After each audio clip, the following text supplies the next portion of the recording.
Hola, bienvenidos. Estamos aquí en Rioja Alavesa, en el pulmón de Rioja Alavesa, en La Guardia, en Bodegas Eguren Ugarte, para dar cuenta y para tratar de analizar un contexto vinculado al sector del vino, futuro del sector del vino en los últimos tiempos muy mediatizado, muy marcado por escenario de incertidumbre y de amenazas, pero también de oportunidades y de desafíos. Y de todo ello queremos hablar en los próximos minutos y lo vamos a hacer de la mano de 6 profesionales muy vinculados a la cadena de valor de este sector. Un sector, por cierto, que es absolutamente estratégico para la economía alavesa. Como les digo, 60 minutos por delante en los que vamos a tratar de analizar las claves, los retos, los desafíos que ofrece un sector con un futuro prometedor y en el cual, bueno, esperemos poder extraer claves y conclusiones por lo menos optimistas en los tiempos que corren.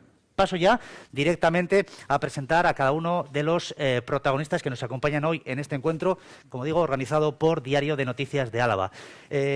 Voy a empezar de izquierda a derecha, si os parece. Tenemos en representación de la Fundación ASI a Josu Garayalde, que es el director de promoción de esta fundación. Josu, Egunon, buenos días, bienvenido.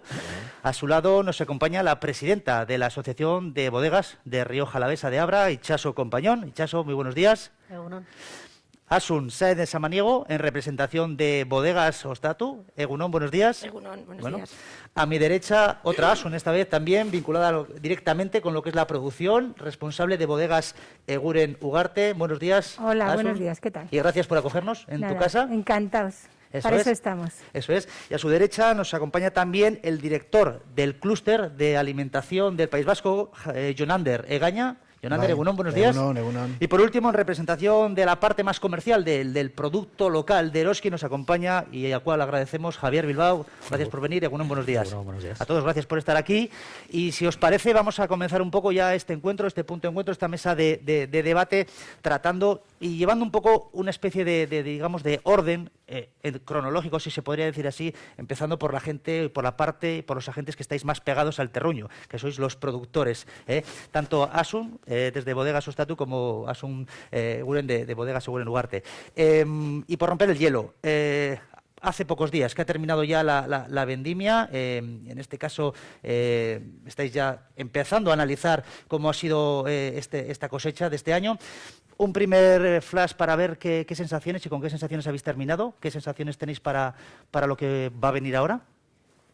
Bueno, pues la verdad que hemos vivido, después de unos cuantos años bastante azarosos en cuanto a climatología, por lo menos en la zona de Samaniego, que es donde nosotros estamos, este año hemos tenido una vendimia casi de libro, o sea, casi de esas de manual. Estábamos allí por finales de agosto, estábamos un poco preocupados porque, como hemos comentado antes, ha sido un año bastante seco, bastante apurado a nivel de precipitación y el viñedo en ciertas zonas estaba empezando a sufrir cierto estrés. Pero bueno, llegó septiembre, cayeron como 30 litros, 35 litros y fue como un poco, a partir de ahí ya empezó una muy buena maduración, una maduración muy equilibrada. Y luego, pues la época de vendimia octubre le hemos tenido como el tiempo pedido, o sea, noches de 3 grados, días de 14 grados, una sanidad buenísima, una expectativa climatológica que no amenazaba lluvia por ningún lado, con lo cual se ha hecho una vendimia muy selectiva, muy tranquila. Y bueno, pues intentando sacar lo mejor de cada viñedo. En este caso ha sido, Asun, la tormenta perfecta, pero en positivo, ¿no?, para vosotros. Pues sí, yo digo que ha sido al final la compensación a la pandemia, tener por fin una vendimia de libro, como ha dicho mi tocaya. Ha sido realmente, nosotros en la zona nuestra de la Bastida sí hubo algunos viñedos y aquí también en La Guardia que se helaron. O sea que 100% no ha sido la cosecha, pero la compensación ha sido que el resto ha madurado muy bien y que están saliendo unos vinos espectaculares. Si tuviéramos que ponerle un pero, digamos, al contexto en el que nos encontramos, la vendimia ha sido de libro, como decís, pero sí es cierto que vivimos en un escenario, a nivel sobre todo empresarial, y el sector forma parte de él, que es de cierta incertidumbre, como puede ser la inflación, ¿no?, de las materias primas que están sufriendo, como digo, sectores como el industrial y que les está haciendo mucho daño. En el sector concreto, en el sector vitivinícola, ¿este escenario está teniendo también un cierto impacto? ¿La inflación de las materias primas en lo que os afecta a las bodegas está suponiendo un problema? pues empieza a ser un problema y bastante grave. A la inflación tenemos que sumarle la escasez de suministros, el retraso en la entrega de ciertos materiales y bueno, lo que antes evidentemente tenías un proceso de compras más o menos organizado y demás, ahora todo eso ha cambiado.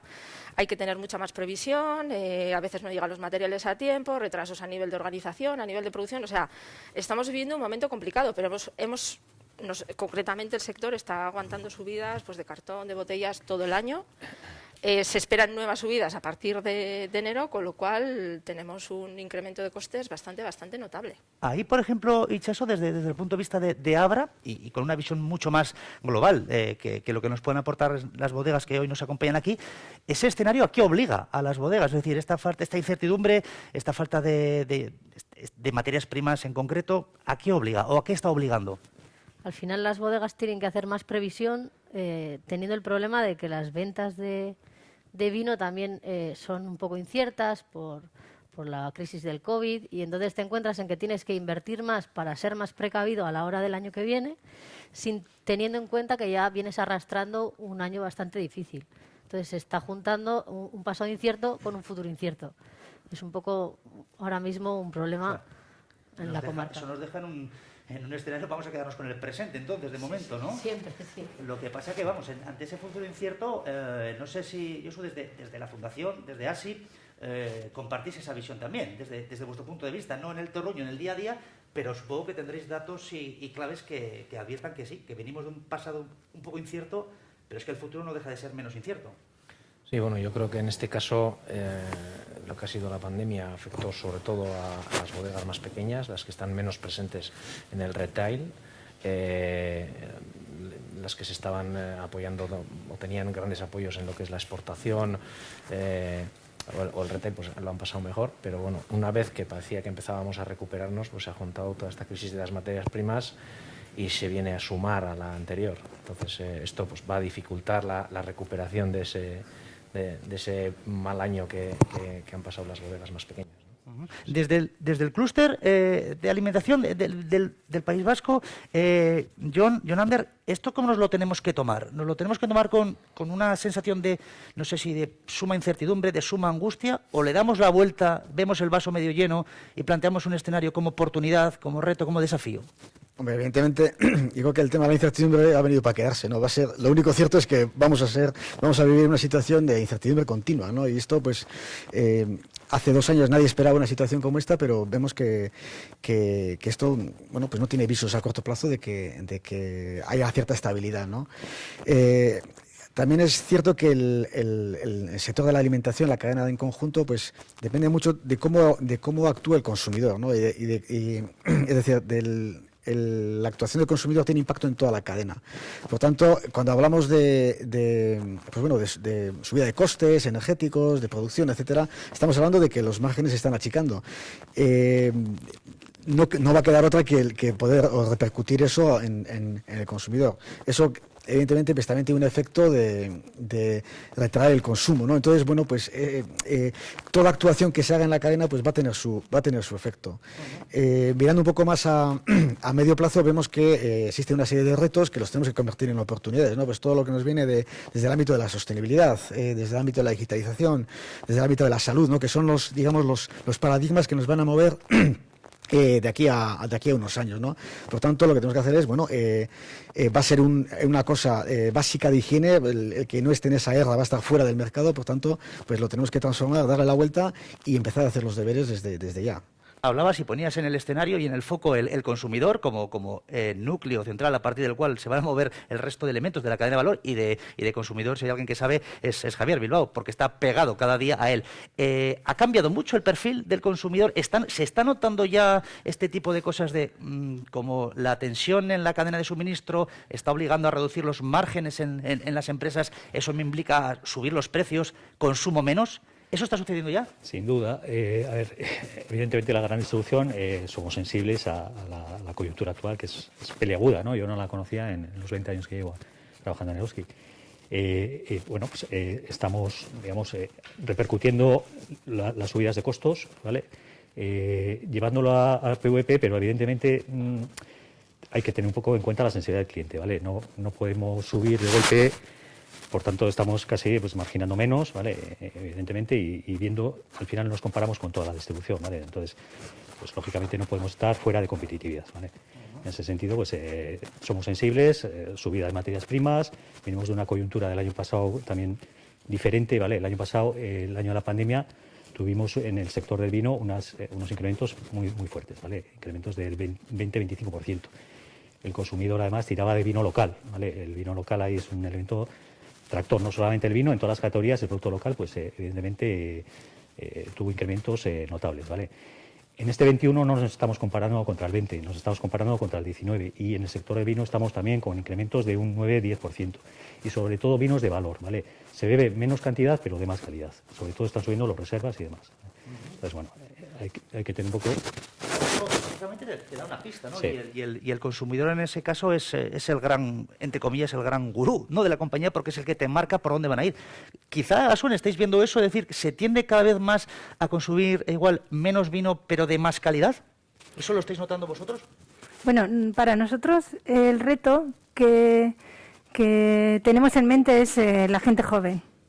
Es el que la media de edad del consumidor de vino es bastante alta y que la cerveza, y no solo la cerveza, sino la cerveza sin alcohol, está quitando mucha parte de nuestra parte de mercado. Y nosotros pensamos que lo que hay que hacer es trabajar ese segmento a través de dirigirse a él con su lenguaje y al hilo de lo que decía Yolander de la sostenibilidad, el decir que esa pelota para nosotros es beneficiosa, porque nosotros como bodegas somos las empresas que más cuidamos el medio ambiente, que necesitamos el terreno, que lo estamos cuidando para que en el futuro podamos obtener todavía mejores vinos. Entonces, somos las empresas punteras, realmente, las de valor, las bodegas, ¿no? Sí, porque la sostenibilidad es un elemento diferenciador de valor hacia la marca. Es decir, no estamos hablando de una cuestión puramente de marketing verde que queda muy bien, sino que de verdadmente lo hacéis así. Es sostenibilidad sí o sí. Sí, bueno, yo creo que ya ahora esta es como una palabra que parece que aparece en todos los sitios, ¿no? Y en todas las conversaciones, pero yo creo que este es un tema que en el sector del vino viene de largo. Y hace poco en una entrevista un colega bodeguero dijo, es que o somos sostenibles o en el futuro no estamos, ¿no? O sea, es que no nos queda otra. Empezando desde la viticultura, el paisaje, la biodiversidad y luego todo lo que se puede hacer a nivel de producción y bodega, ¿no? O sea, yo creo que tenemos un reto ahí muy importante, lo vamos abordando. Yo también pienso que en la zona igual vamos un poco tarde, creo que en este sentido tenemos que, sobre todo en viticultura, o sea, queremos competir en un mercado más sofisticado, más elitista del vino y creo que ahí no nos cabe otra opción, o sea, o vamos a ese tipo de... Yo me centro mucho en la viticultura porque creo que ahora mismo es un poco la clave, ¿no? Luego, por supuesto, luego está todo el proceso y todas las medidas que podemos ir implantando, pero creo que ahí tenemos que acelerar. Joshua, preparando un poco esta cuestión en su día, en los días pasados, hablábamos precisamente de esto, ¿no? De la sostenibilidad como elemento y como factor diferencial, también la digitalización, pero en el concepto de sostenibilidad que como decía Sunes, ha llegado no para quedarse, sino que hace tiempo que debería estar aquí, me decías que nos toca espabilar, más en la línea un poco, ¿no? De lo que dicen desde Bodega Ostatu. ¿Qué entendemos por sostenibilidad? Para todas las personas que nos estén viendo, cuando hablamos de sostenibilidad enfocado hacia una bodega, ¿de qué estamos hablando?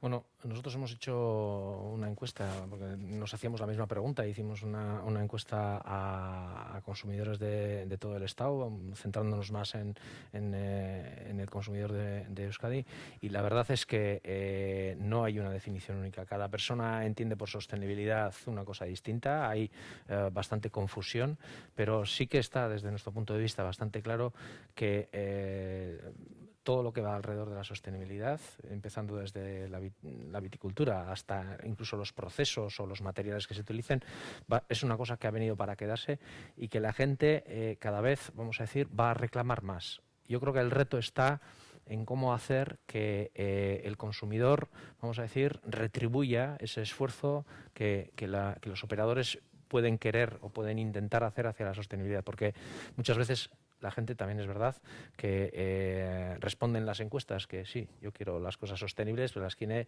buenas, bonitas, baratas y tal, pero luego hay un problema a la hora de la decisión de compra. Eso ocurre, por ejemplo, en los productos ecológicos. Javier es bastante consciente de eso, porque ellos lo viven día a día en sus establecimientos.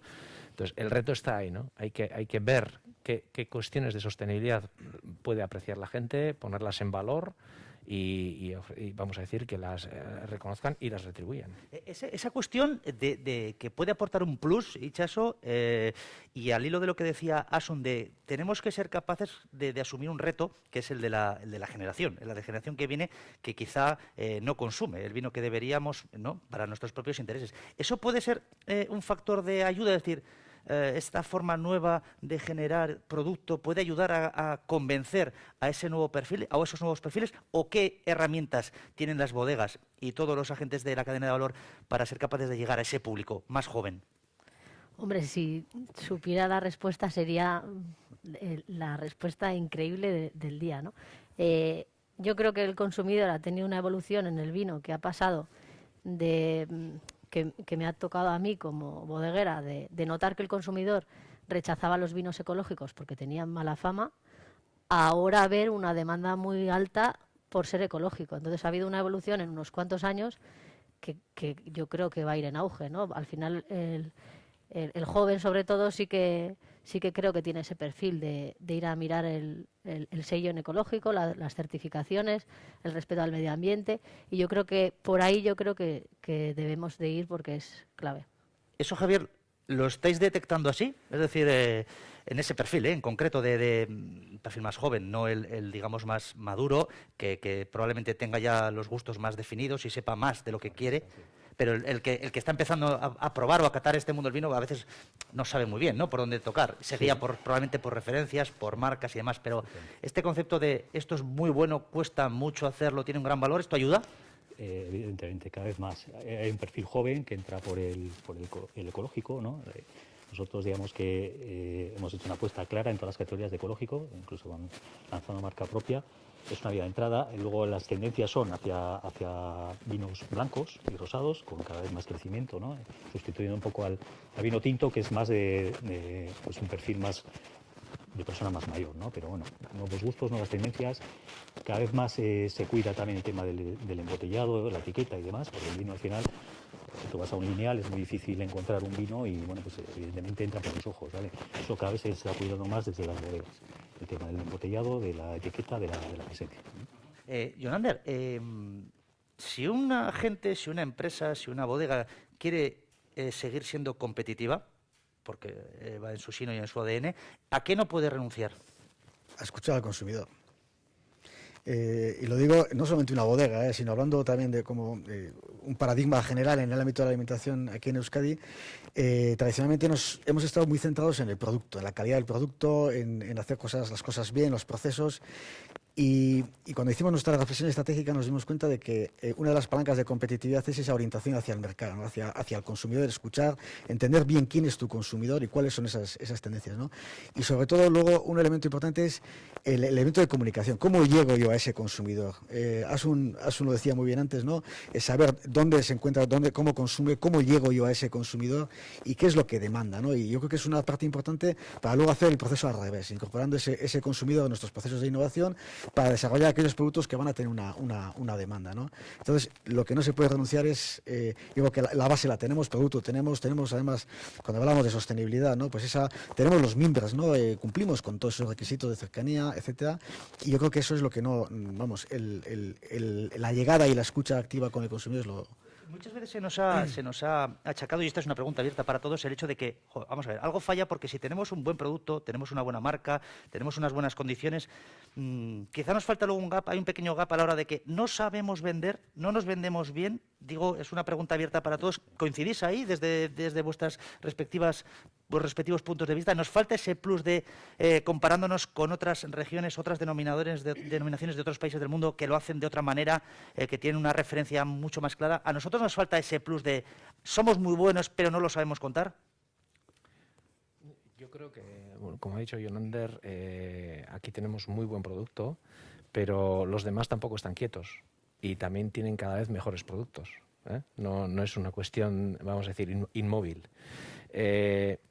Y aquí lo que deberíamos de hacer es no dejar que nos compren, sino vender. Y yo creo que muchas veces aquí no en este sector específicamente, pero sí en el mundo de la alimentación, como ha comentado Yonander, pues se hacía un buen producto y se esperaba que te compraran. Y eso ha cambiado. Porque a la gente le llegan muchos vendedores, le llegan muchos productos, le llegan productos de calidad, entonces ya tienes que ir a venderlo, ya tienes que construir un relato alrededor de tu producto, tienes que ver qué es lo que quiere la gente, adaptarte al consumidor, eso es inevitable y el que no se adapte además quedará fuera del mercado. Yo creo que es importante también crear un vínculo entre el cliente y entre el consumidor y la bodega, ¿no? Que sepa quién está detrás, la historia que hay, de dónde vienen. Eso yo creo que es una manera de enganchar al consumidor y creo que es muy importante en todo lo que es la relación y el futuro que puede tener un producto. Porque normalmente el perfil de cliente es fiel a una marca en el sector del vino. El que bebe X, bebe siempre X. Cada vez menos, porque hay tantas marcas, hay muchísima oferta. Entonces, bueno, pues como decía Itxaso, cada vez el cliente quiere saber más, lee mejor las etiquetas, quiere conocer directamente lo que hay detrás de la producción. Pues, hemos dado muchos pasos de la distribución en el sentido de lo que es la calidad técnica, ¿no? y nutritiva del producto, ¿no? Con marcadores. Bueno, cada vez más la sostenibilidad también está detrás de las etiquetas, el cliente quiere saber lo que hay detrás, ¿no? Hablamos de medio ambiente, hablamos de sostenibilidad social y hablamos de sostenibilidad económica, ¿no? Por eso el eje tractor de lo local es muy importante también. Yo eso quería decir, que al final el producto local, como producto de la tierra y como producto kilómetro cero, ahí tenemos una palanca para construir una historia alrededor de él que también toca al consumidor que vive aquí, ¿no? Entonces es también el saber llegar a él desde ese punto de vista, que nosotros estamos cuidando al final la cultura nuestra, ¿no? A través de los productores locales estamos cuidando el medio ambiente, estamos haciendo que el ámbito rural esté habitado, que haya trabajo, que además en el caso del vino ese producto luego se pueda ver en Hong Kong, se pueda ver en Japón y lean La Guardia. Entonces, eso al final tenemos que ser capaces como productores locales y luego pues eso con ASI, Cluster, de llegar a los consumidores y contarles, oye, aquí tenemos una cosa muy importante que contar. Tenemos toda esta gente trabajando en lo que al final yo creo que lo más importante y que ninguna incertidumbre nos va a quitar, que son nuestras raíces y nuestra cultura y nuestra tradición. Entonces, el poner en valor eso, que yo creo que abriendo, por ejemplo, las bodegas también es forma de lo que ha dicho Itxaso, de comunicar de boca a boca, de contar. Esto es así tiene esta historia y esto tiene este valor. Esto quizá es dar...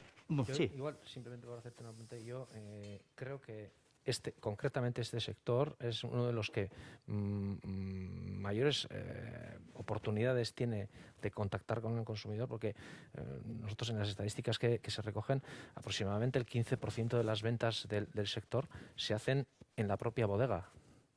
En la propia bodega, porque bueno, el enoturismo está muy desarrollado, en tienda, a pie de bodega o en sus establecimientos. Ese cliente muchas veces lo hemos descuidado. No sabemos quién es. Pasa por allí, compra vino, lo paga y se va. Ahí hay una oportunidad tremenda. Eroski sabe muchísimo de sus clientes y por eso se adaptan y les ofrecen aquello que quieren, ¿no? Las bodegas tienen esa oportunidad. Hay muchísimos otros sectores, por ejemplo, que no tienen contacto directo con su consumidor final para saber sus gustos, para saber qué quiere, para saber cómo lo quiere, para preguntarle. Y eso en las bodegas, yo creo que, a ver, no estoy generalizando, pero creo que se ha descuidado. Pero fue uno de los efectos, por ejemplo, en la pandemia, que la gente se paralizó el mercado y decías, ¿y todos esos clientes que venían a tu casa, no sabes quiénes son? Pues no, había mucha gente que no sabía. Yo creo que ahí hay una oportunidad. Quizás eso tenga que ver con... Hablamos de un concepto, reto, oportunidad, que era el de la sostenibilidad, muy importante como valor diferencial, pero también tenemos de orden más interno quizá la digitalización, que me da la sensación de que de lo que nos estás comentando va un poco por ahí. Es decir, estamos hablando ya de un nivel tecnológico muy avanzado en el que yo ya no me puedo permitir no saber quién me compra, dónde me compra, cuánto me compra, ¿no? Y eso tiene que ver con datos, Big Data y estas cosas, ¿no? Y gestionar esa información, porque, claro, son muchos clientes, gestionar esa información, interactuar con ellos, poder trabajar eso, segmentar, hacer segmentos, vamos a decir, entre tus clientes para saber lo que quiere cada uno, todo eso hace falta tecnología, yo creo que existe y yo creo que en eso habrá que ir invirtiendo, porque ahí hay una oportunidad, yo creo que clara en este sector. Y ahí, Itxaso y Asun, desde un punto de vista de a pie, bajando al barro de las propias bodegas, ¿en qué escenario diríais que, o en qué perfil diríais que se mueven en el ámbito de la digitalización las empresas de Rioja Alavesa? Yo, como ha dicho antes Andoni, he visto un poco el proceso de cambio, ¿no? Pues en mi organización y en otras bodegas, ¿no? Hemos sido muy buenos en viña, hemos sido muy buenos elaborando, hemos sido muy buenos creando un buen producto, pero bueno, el tema de marketing y vender sí que teníamos que vender, porque hace muchos años que nos dejaron de venir a comprar el vino. Entonces, bueno, la venta sí que se ha desarrollado, ¿no? Hemos viajado por el mundo, hemos tenido que movernos y hemos vendido. Pero sí que es cierto que todo el tema de marketing, de marca, de imagen, de fidelización, o sea, que las grandes empresas no hacen maravillas y controlan al consumidor, sus tendencias, sus gustos, la forma de motivarlo a comprar. Nosotros, pues, a ver, sí que vamos empezando. Ya, yo creo que ya incluso desde antes de la pandemia, muy vinculado al desarrollo del enoturismo, ha venido vinculado el trato, ¿no? y la gestión del cliente particular. O sea, creo que el enoturismo creo que ha sido un motor muy importante a nivel interno dentro de las bodegas también, pero desde luego, como dice Josu, tenemos muchísimo para hacer.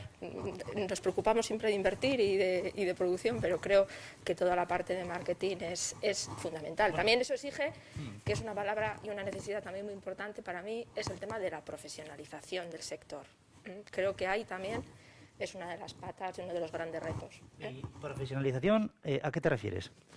Bueno, pues también hay que tener en cuenta un poco cómo es Rioja Alavesa y cómo son las estructuras socioeconómicas que tenemos, ¿no? Pues bodegas familiares que lo mismo van a podar, que embotellan, que van a vender el vino, que están mandando los correos. Eso es bueno, pero a la vez tiene unas palancas de paro bastante, ¿no? O sea, de paro, no, de no poder ir para adelante, bastante importantes. Pues profesionalizarnos o acudir a ayuda externa que se pueda de alguna manera ocupar de toda esa parte, pero yo creo que como organizaciones tenemos que invertir ahí de manera importante. Y Chaso, y una bodega, ¿cómo llega a esa certeza? ¿Cómo sabe cuando se mira al espejo, dice estoy bien, estoy mal, tengo carencias en este campo, en el otro, porque el día a día me lleva tan que no me da tiempo a mirar más allá al medio plazo, ¿no? ¿Cómo una bodega es capaz de detectar esa falta de profesionalización, por ejemplo? Yo creo que el problema que creo que tenemos es que nos creemos bodegueros, solo bodegueros. Hacemos el vino, trabajamos la tierra, hacemos el vino, pero no somos solo bodegueros, somos empresarios. Tenemos que hacer el campo, el vino y luego aprender a venderlo. Entonces yo creo que la diferencia entre creerte bodeguero y empresario es ese último paso que nos falta, el decir de tengo que saber vender, que sí que es lo que decías, de profesionalizarse dentro, porque muchas veces cogemos muchas cargas administrativas, muchas cargas en el campo, muchas cargas en la bodega, que no le acaban de dar valor al producto.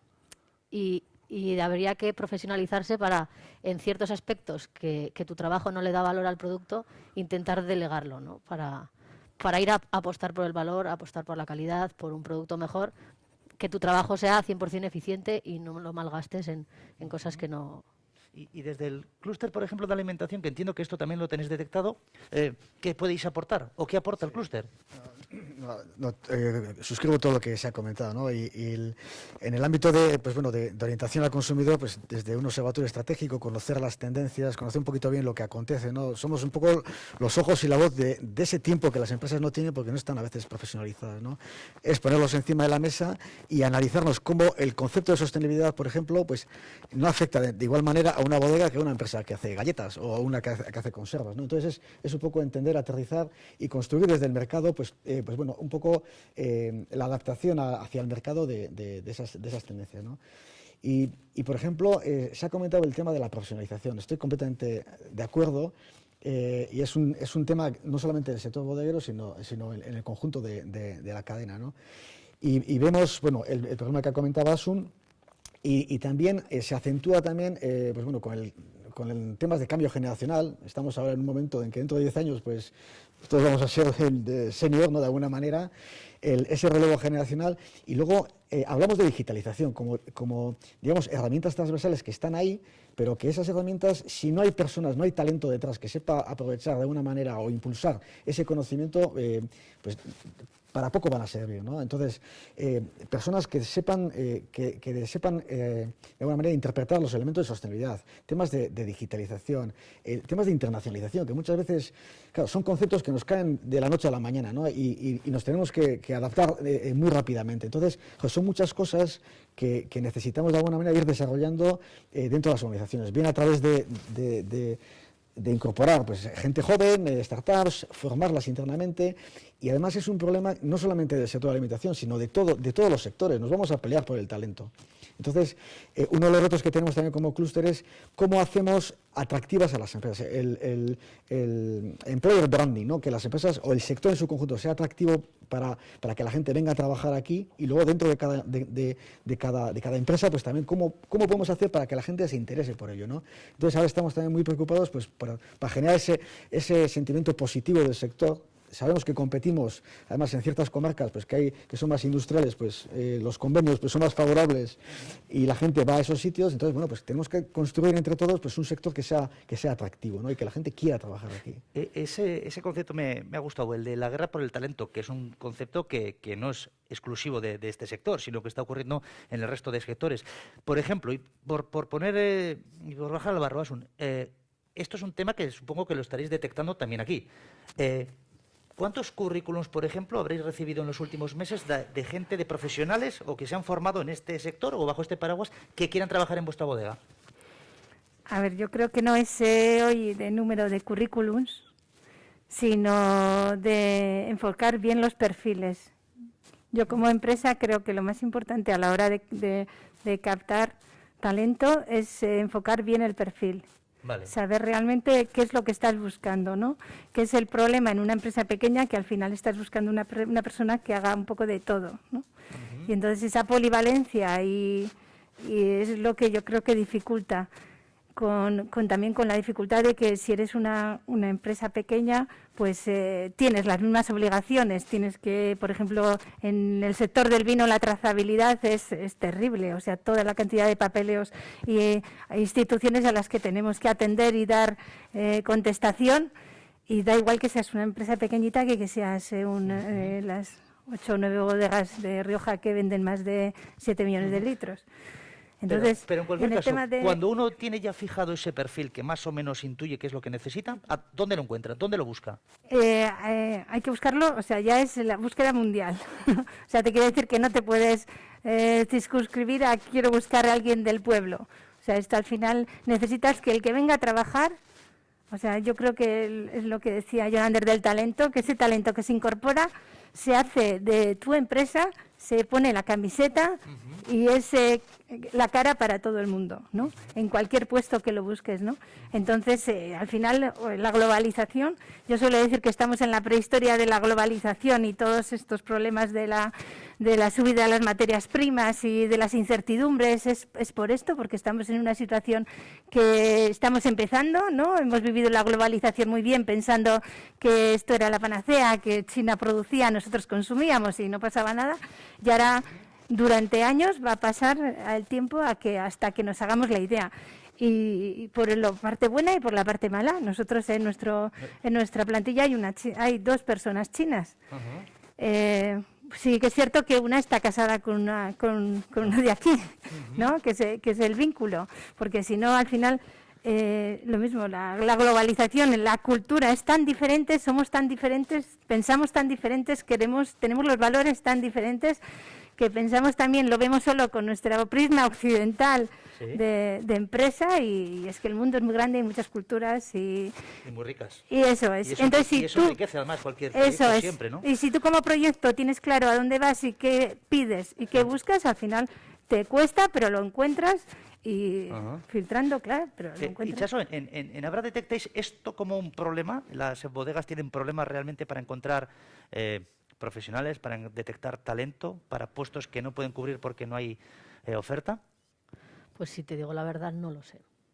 No lo sé. O sea, creo que en la comarca hay necesidad de trabajo en ciertas ocasiones, sobre todo en vendimias, que este año ha sido un gran problema, pero ya no es un tipo de trabajador especializado para un trabajo en concreto, sino que son trabajadores temporales.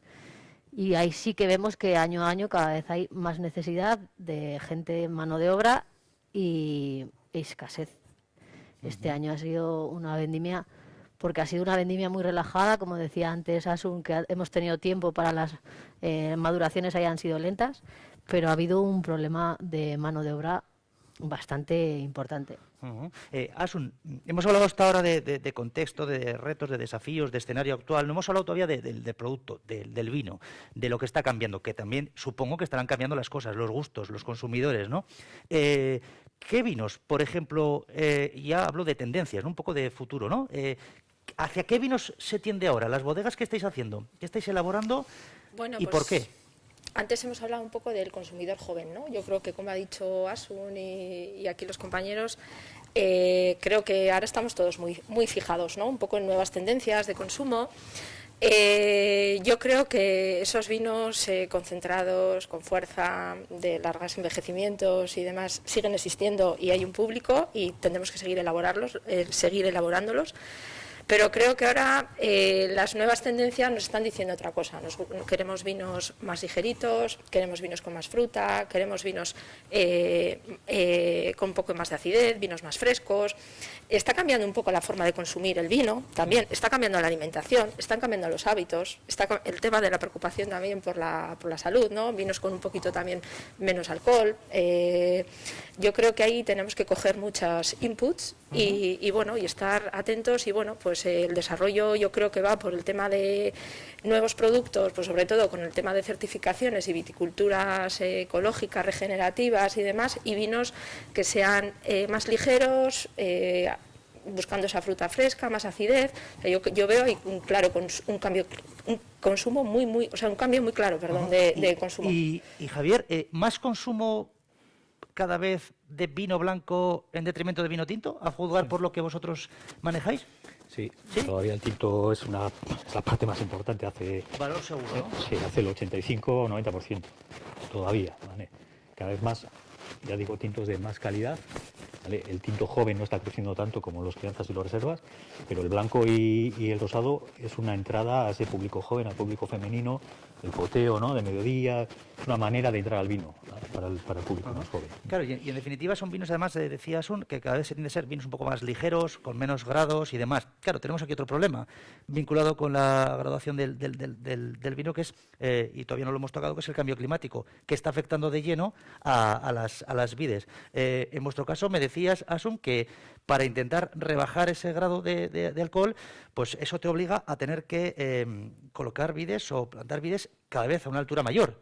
Y esto es un problema, porque todo el mundo no puede hacerlo. Vosotros creo que habéis tenido oportunidad, ¿no? Sí, bueno, sí, es que al hilo de esta conversación, ¿no? Comentamos que nosotros hemos plantado, pues, hacia el puerto de Herrera, pues hay una viña de 6 hectáreas de vinos blancos de 3 variedades diferentes, porque, claro, antiguamente esos vinos, lo que mi padre decía es que no maduraban, que el problema es que yo lo que recuerdo siempre de mis padres de cuando elaboraban era de que los vinos no tenían grado, que se quedaban en 11,5 el año que mejor. Entonces era realmente un problema el tema de la maduración. Y eso, pues han transcurrido 50 años y en estos 50 años que...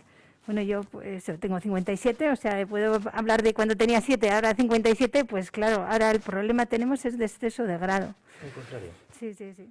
Y eso te obliga a... Eso te obliga a buscar viñedos en mayor altitud para que maduren de una forma más equilibrada y no tengan tanto grado. Ajá. ¿Y qué alternativa tenemos al que no pueda plantar en viñedos en más altitud?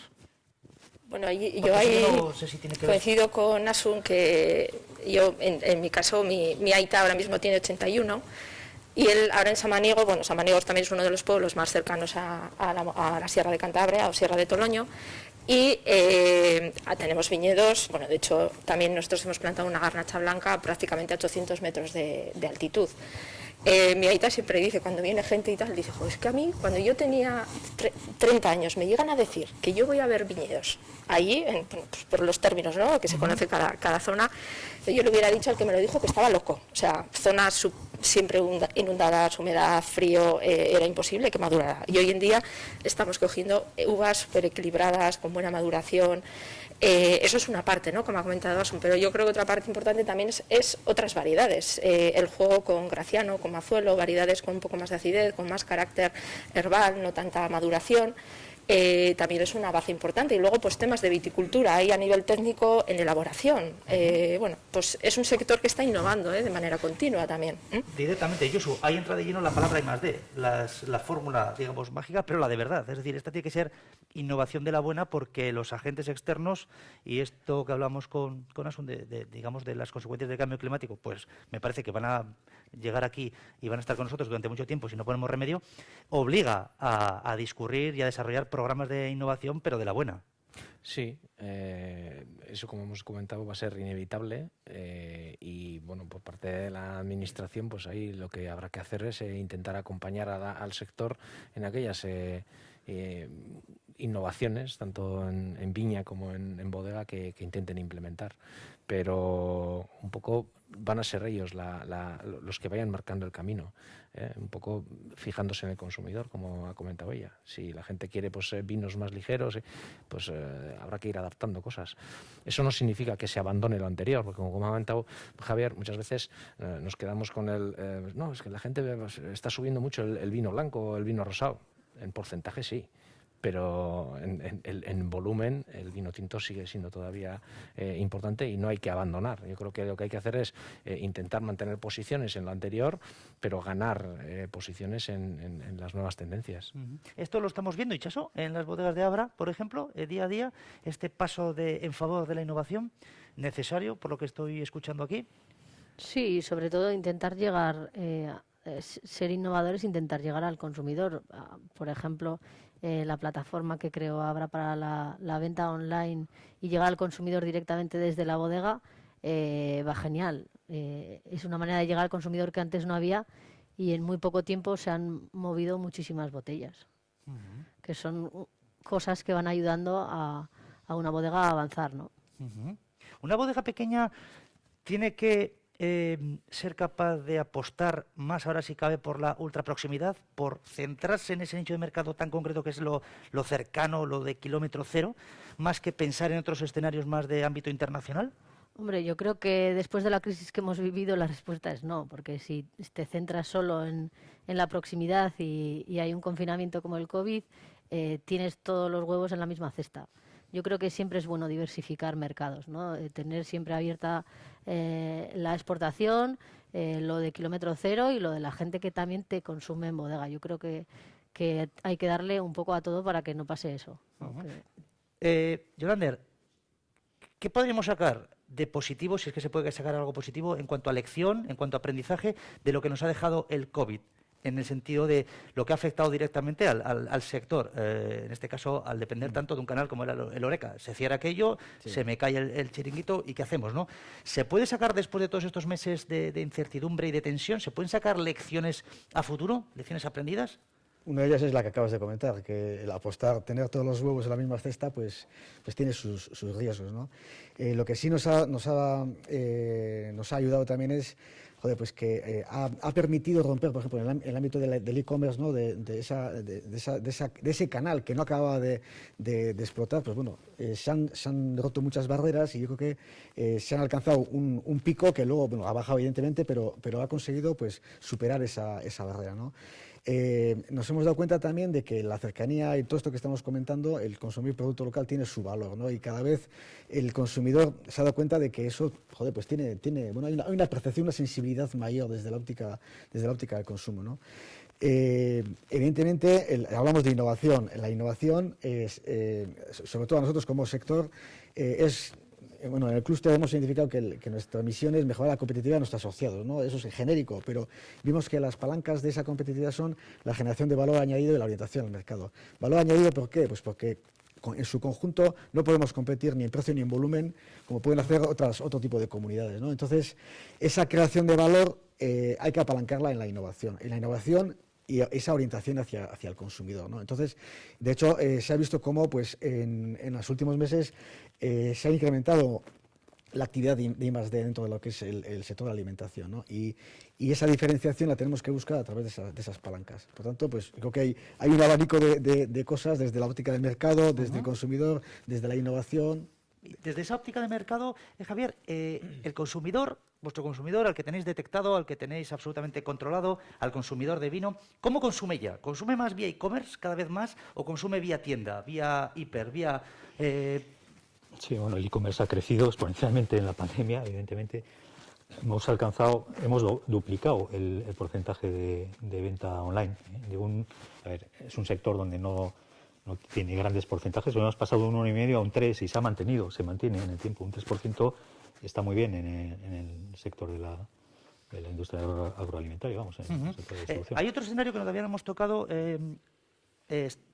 que me parece que no sé si es un colchón, un salvavidas al que poder agarrarnos en un momento dado, que son los ansiados fondos, ¿no? Next, que vienen de Europa, muy focalizados en este tipo de cuestiones, de transformaciones digitales, de innovación, de sostenibilidad.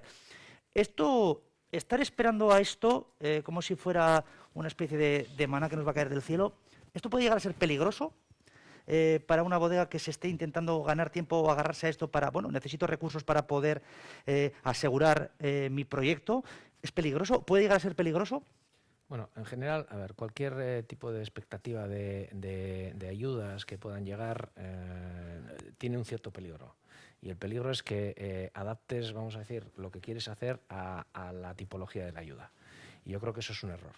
Las empresas tienen que hacer una reflexión interna y tienen que decidir qué es lo que necesitan para ser competitivas. Y una vez que saben lo que quieren, tienen que mirar si hay ayudas, evidentemente, porque eso les va a ayudar a desarrollarlo. Pero el problema de los fondos Next es que mucha gente ha puesto el foco en ahí va a haber muchísimo dinero, ¿y qué tengo que hacer para captarlo?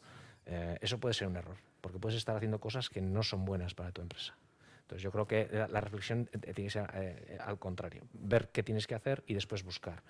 Y en eso yo creo que en general en este sector hay herramientas de ayuda, vamos a decir, evidentemente todo el mundo querría que fueran más generosas, pero yo creo que hay herramientas de ayuda y se intentan implementar nuevas herramientas para que los proyectos que tengan las empresas, vamos a decir, sean apoyados. Pero creo que no hay que centrarse en que hay fondos, sino ver qué es lo que necesitas y después buscar, vamos a decir, las herramientas financieras que te ayuden a desarrollarlo. Itxaso, este escenario, reclamo, porque todavía se sigue hablando de esta historia desde hace meses, pero todavía los millones no han aparecido. ¿Está ahí? ¿Lo detectáis en la asociación de que la gente pregunta, se muestra inquieta, le da igual, sigue con su día a día? Yo creo que hay mucha tensión en las bodegas ahora mismo, tanto con de lo que venimos con a dónde vamos, y hay poca gana de invertir y de arriesgar ahora mismo, pensando sobre todo si no tienes algo fijo. Si es un objetivo que tiene tu bodega, pues seguramente lo tienes como plan, pero eso de invertir solo porque te dan ayudas, yo creo que las bodegas ahora mismo no están en ese momento. Yo creo que es un momento importante, es un momento de riesgo y de incertidumbre, pero también en estos momentos es cuando hay que hacer las apuestas, ¿no? Yo en ese sentido creo que sí, son momentos de reflexiones estratégicas en cada una de nuestras bodegas, ¿no? A nivel más grande, más pequeño, más mediano, y ver un poco dónde queremos estar de aquí a 10, 15 años y poner un poco las herramientas en ello, ¿no? Entonces, pues creo que las inversiones, también venimos en un sector que la verdad que la necesidad de inversión es muy alta, o sea, vamos invirtiendo mucho todos los años. Y bueno, pero yo creo que es un momento de apuesta también, ¿eh? Un momento de apuesta, como toda apuesta lleva su riesgo y creo que, bueno, no es una apuesta a ojos ciegos, sino creo que es una apuesta con una reflexión bien hecha, como comenta Josu y como comenta Itxaso, pues a 10 años de decir dónde queremos estar y qué es lo que necesitamos, 10 ¿no? años, que ya me parece una absoluta barbaridad. Sí, porque pero los planes bueno. estratégicos normalmente de las compañías que históricamente eran, bueno, 4, 5, 6 años, se han reducido drásticamente y, bueno, pues no podemos ir a más allá de 2 o 3, que ya es una aventura importante, ¿no? Sí, pero bueno, estás en un sector en el que la paciencia y el tiempo yo creo que se miden de otra manera, ¿eh? Nosotros terminamos de vendimiar el 19 de octubre y posiblemente hay vinos que no los vamos a vender hasta dentro de 8 años, ¿eh? O sea, miramos igual un poco con otra perspectiva. Sí, sí. El riesgo el riesgo siempre es un mal consejero, pero inevitable, o es un mal necesario.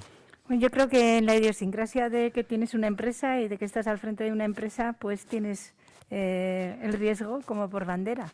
El riesgo es la apuesta de cada día.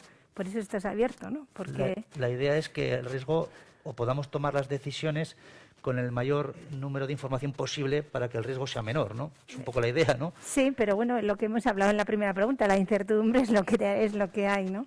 Y yo estoy de acuerdo en lo que ha comentado Josu, que el problema es que igual desde el punto de vista de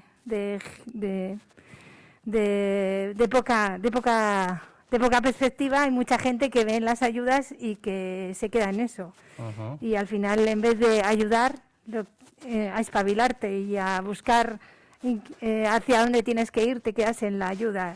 Y al final Flaco se favor. acaba la ayuda y ¿qué pasa? Flaco favor. ¿Y cómo hacemos, Jonander? ¿Cómo hacemos para tratar de trasladar que sí, que esas ayudas pueden estar muy bien, pero que tienen que venir acompañadas de un proceso, de un plan, de una reflexión absolutamente sí. Más allá de que, como Sí. todo el mundo va a recibir ayudas, pues yo también quiero, ¿no? Entonces al final eso puede generarse un No, problema. Eso de las ayudas, como ha dicho Josu, tiene que ser consecuencia de algo, ¿no? Y yo creo que también, ligando también a lo que hemos hablado de profesionalización antes, muchas veces falta esa reflexión estratégica que comentabas, ¿no? O sea, parar el día a día un momento y de alguna manera hacer esa proyección de dónde quiero ir, quién va a ser mi cliente, cómo lo voy a construir y eso falta. Y no solamente en empresas pequeñas. Me encuentro con muchas empresas de cierto tamaño y que te dice el gerente que lo tiene aquí. Dice, vale, está muy bien que lo tengas ahí, pero si tú no estás mañana, pues ¿qué va a pasar con la organización, ¿no?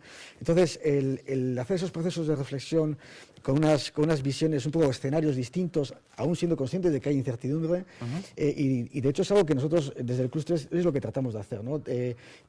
Traer todas las variables para que las empresas puedan tener el máximo de información para que puedan tomar decisiones, ¿no? Y moviéndonos en ese mar de incertidumbre. Por tanto, pues yo abogo porque haya momentos de paro en la empresa para pensar y reflexionar, ¿no? Es muy importante. No siendo nada fácil eso. Sí, y además, al hilo de los fondos Next Generation, justo ayer hicimos una jornada con Laura Alcucha, que ha desarrollado una herramienta pues para aportar información, y dentro de toda esa incertidumbre que existe también en la aplicación de los fondos, un dato, que los fondos Next Generation van a financiar en torno a un 20 o 25% de las inversiones, ¿no? Y que se busca movilizar inversión privada. Por tanto, si no hay un proyecto detrás, no hay algo que ya está planificado, pues esto no va a ayudar para nada. Entonces, esa reflexión, y ahondo más en que hay que hacer los deberes y saber lo que quieres hacer. Pues totalmente de acuerdo, y ese maná no va a caer del cielo si no hay algo... Y no vale para nada, si no tienes detrás. un proyecto... Eso es. No vale para Eso nada. es. Vamos a ir terminando ya y yo quiero enfocarlo con dos cuestiones. La primera ya, poniendo el foco en el año 2022, tratando de hacer un ejercicio muy aventurado de qué esperáis de ese 2022 en cuanto a retos y oportunidades del sector. Vamos a ponernos, en este caso, en positivo. ¿Qué creéis, para ir terminando, Josu, que puede esperar el sector de este 2022? Bueno, esto de hacer de augur, pues no, a mí no se me suele dar muy bien, ¿no? Pero bueno, a ver, nosotros sí hemos visto algunas cosas. Por ejemplo, ha habido algunas ferias agroalimentarias que se han desarrollado este otoño y sí que parece que hay una cierta efervescencia, un interés por parte de compradores, de grandes compradores, por al menos moverse y preguntar e intentar hacer negocios. Creemos que eso, teniendo en cuenta que de cara al 2022, por ejemplo, va a haber muchísimas ferias internacionales alrededor del vino, que han sido aplazadas porque no se han hecho durante este último año y medio, se han aplazado y se van a concentrar muchísimo. Yo creo que en primavera tendremos un termómetro importante para ver cómo se mueve el comprador y ver qué es lo que está pasando ahí. Va a ser, yo creo que en primavera va a haber muchísimas ferias, ahí se va a ver. Vamos a ver si es verdad que eso que decían de que después de una gran crisis viene un periodo de efervescencia, si eso es así, porque como todo esto es un producto de consumo y si hay efervescencia se venderá más y ayudará a restañar las heridas que se han producido con esta pandemia, ¿no? Pero yo creo que todavía es pronto porque pensábamos que estábamos ya en la pista de salida y no sé, estamos todos aquí todavía con la mascarilla, no sé, pero creo que todavía hay una incertidumbre, pero creo que lo que tienen que hacer las empresas es prepararse, poner huevos en muchas cestas. Yo creo que algo que a mí sí me habrían dicho en 2019 que los bares iban a cerrar. ¿Cómo van a cerrar los bares? Eso es imposible. Habría una revolución. Pues ni revolución ni nada. Nos metieron en casa, estuvimos todos chinchos allí, cerraron los bares. Entonces, yo creo que no hay que dar nada, por supuesto, y hay que intentar llegar a todos los mercados posibles. Hay que trabajar, por lo menos, para que cuando se abran, poder llegar a ellos, ¿no? Itxaso, Asun, dos tendencias para el año que viene, dos peticiones para el sector, dos ánimos. Yo no es lo que crea que va a pasar, sino lo que quiero que vaya a pasar. Porque se nota que la gente tiene ganas de salir, de consumir, de juntarse, de beber, de celebrar ferias internacionales. La gente va a ferias y es como volver a encontrarse después de un montón de tiempo. Y hay ganas.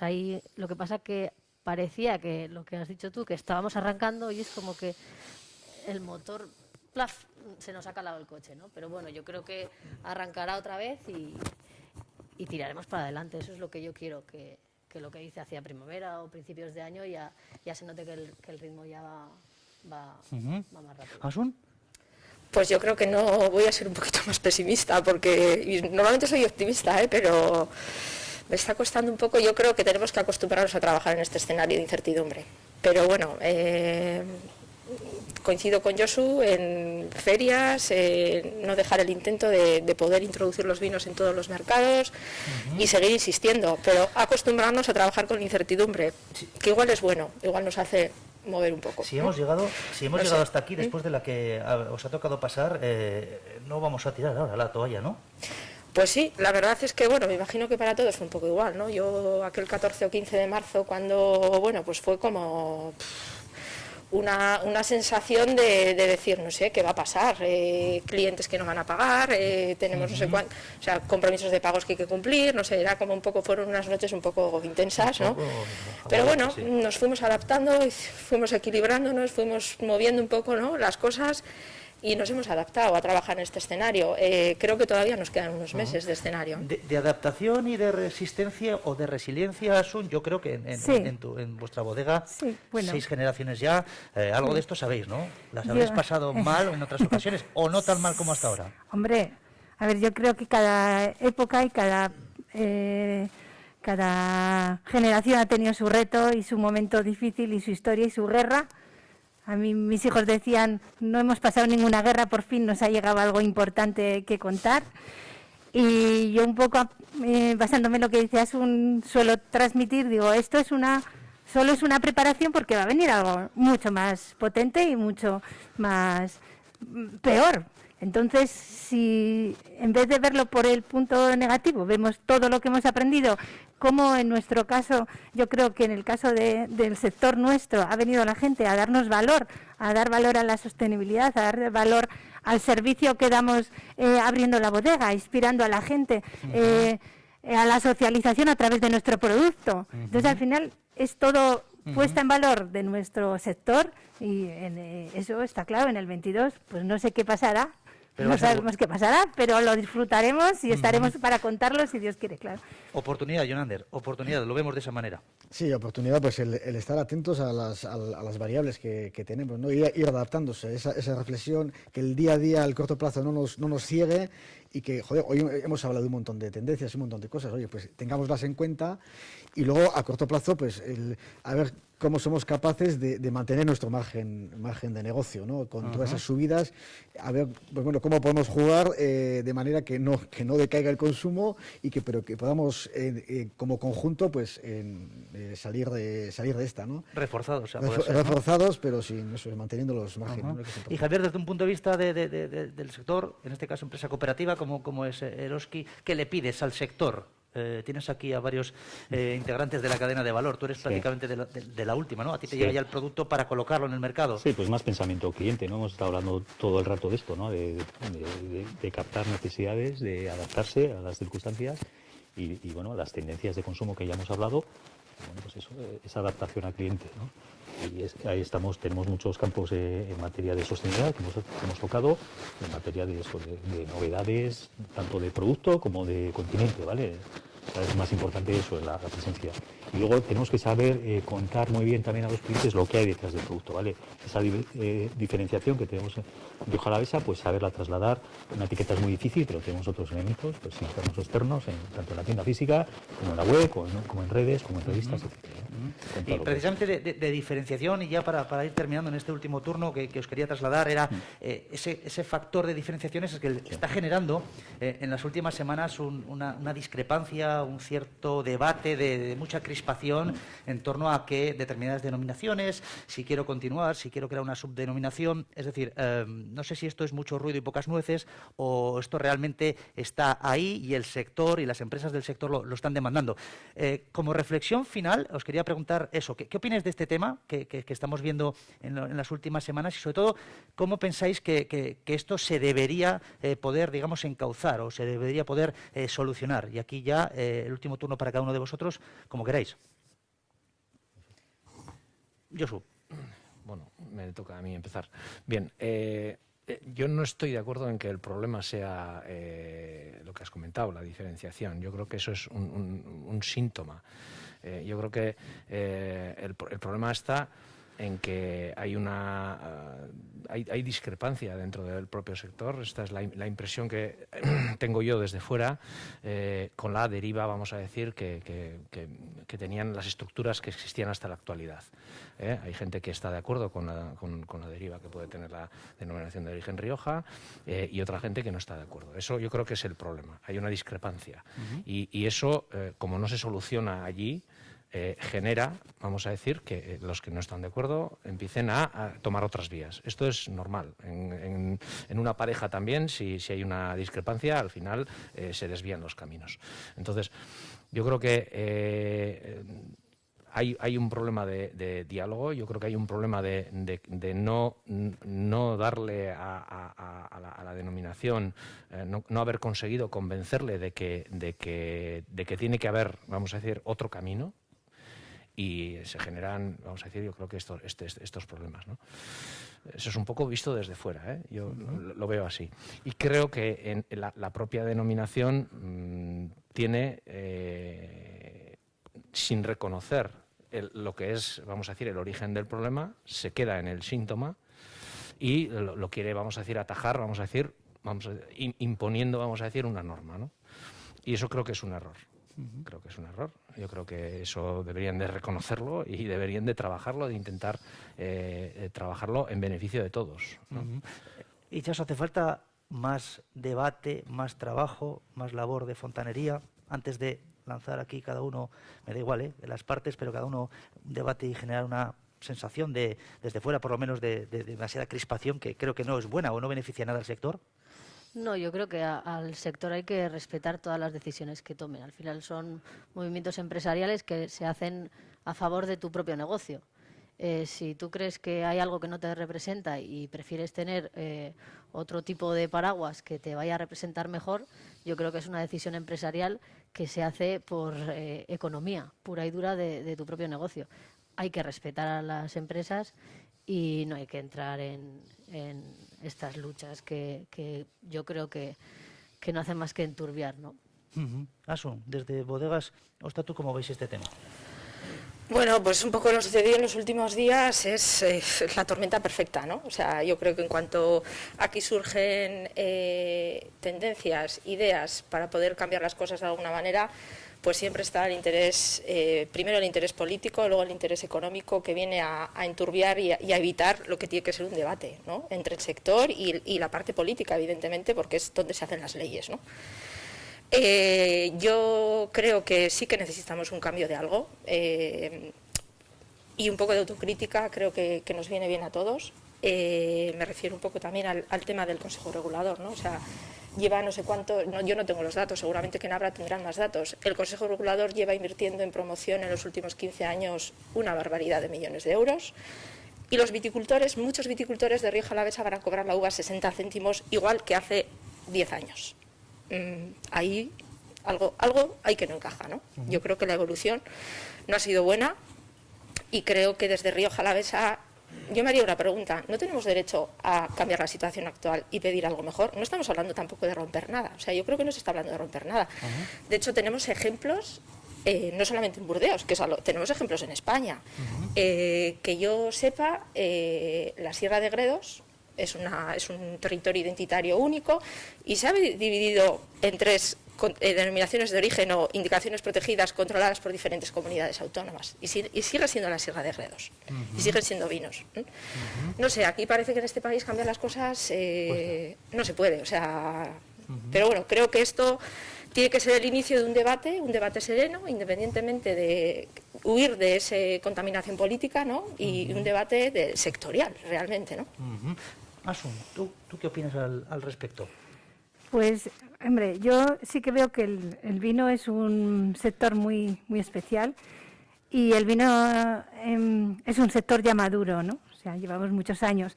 Entonces, en un sector maduro necesitas la diferenciación. Yo, en el tema, llegando a este punto, yo digo, la diferenciación la tengo que buscar yo como marca y saber a dónde voy yo, cuál es mi idiosincrasia, qué tiene que hacer Eguren Ugarte para diferenciarse y para venderse. Y luego todos estos temas que al final yo los veo un poco como fuera de mi control, pues la verdad es que no me veo con parte de decir por aquí, por allí. Yo estoy en Rioja Alavesa, yo defiendo Rioja Alavesa porque es donde yo creo, lo que hemos dicho al principio, es lo más importante que tenemos y nuestro futuro, porque están aquí nuestras raíces.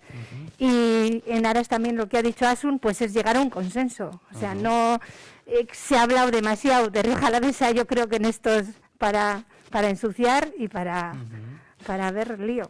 Jonander, no tenía pocos problemas el sector y ahora venimos no, pero me ha quitado el titular de Asun porque iba a hablar de lo mismo. Al final, las propias bodegas son las que tienen que generar ese concepto de marca, ¿no? Y construir la marca, que es al final lo que te va a dar esa diferenciación, ¿no? Y con tus valores, haciendo esa reflexión de cuál es tu valor competitivo, cuáles son tus mimbres con los que puedes diferenciarte y competir con el resto en un mercado globalizado. Y yo creo que la base tiene que estar ahí, ¿no? Luego, se comentaba pues eso, que lo demás tiene que venir para reforzar esa estrategia de negocio y luego las empresas decidirán cuál es el modelo que más le pueda convenir, ¿no? Y sí soy partidario de que bueno, pues las cosas cambian y que hay que generar un debate sereno, hablabais de sereno, sin crispación, y yo creo que eso es bueno para, ¿no? O sea, pero que lo principal es esa construcción de marca con tus valores y llevar esa marca hacia el consumidor. Y luego, pues bueno, construir las capas que sean necesarias. Ya, Javier, para terminar. Totalmente de acuerdo con Jonander. O sea, nosotros, evidentemente, desde la controversia somos neutrales. Como comprador local, señalizaré en la tienda lo que es de aquí, de Rioja Alavesa, y contaré lo que hay detrás de cada marca.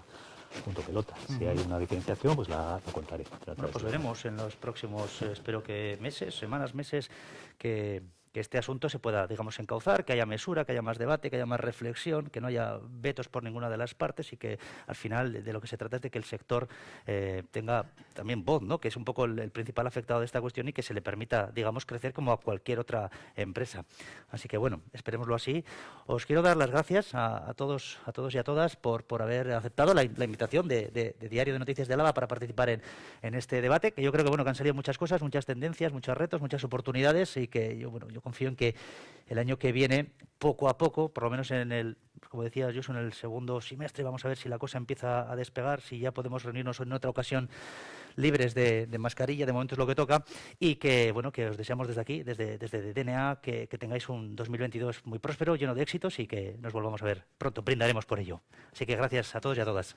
Y a todos ustedes también, gracias por haber estado ahí y esperamos en la próxima edición de Encuentros DNA con nuevos temas y nuevos indicadores de actualidad con los que, bueno, intentaremos aportar claves y tendencias para que puedan estar, como siempre, al día de la última hora. Gracias.